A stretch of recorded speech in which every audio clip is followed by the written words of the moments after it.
ঈমান হতে হবে নির্ভেজাল, ঠিক কি না? তাহলে ফুতে কাজে লাগবে।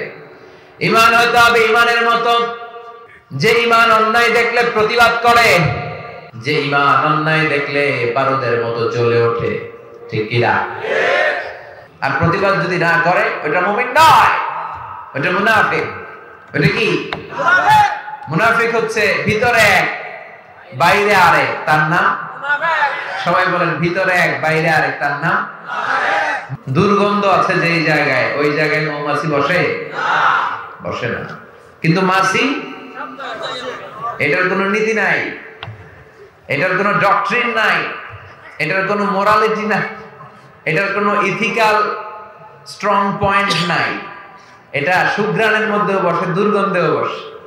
মাছি ফুলের মধ্যে বসে, মাছি আম রেখে দিলে সুঘ্রাণওয়ালা আমের উপরে বসে, মিষ্টির দোকানের মিষ্টির উপরে বসে, আবার ল্যাট্রিন বা টয়লেট খোলা থাকলে টয়লেটের ভিতরে যায় বসে।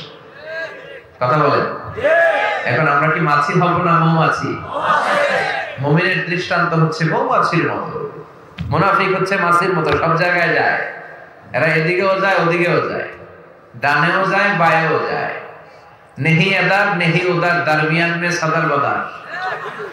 আসলে নাই, ডানেও না বায়েও না, কই যাবে জানেও না। মুযাবযাবিন বাইনা যালিক, লা ইলাহা উলা ওয়ালা ইলাহা উলা। একবার কয় আলেম ওলামাদের সাথে থাকি তাহলে আল্লাহর রহমত পাওয়া যাবে, আবার কয় না না শাহবাগের মঞ্চে যাই তাহলে বিরিয়ানি পাওয়া যাবে।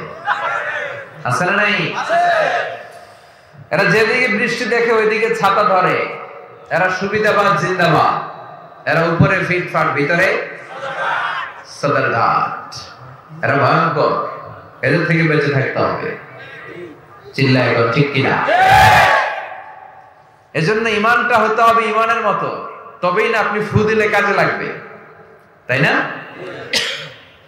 অনেকে বলে হুজুর আমি তো ফু দিছি সূরা ফাতিহা পড়ে, ভালো তো হয় না।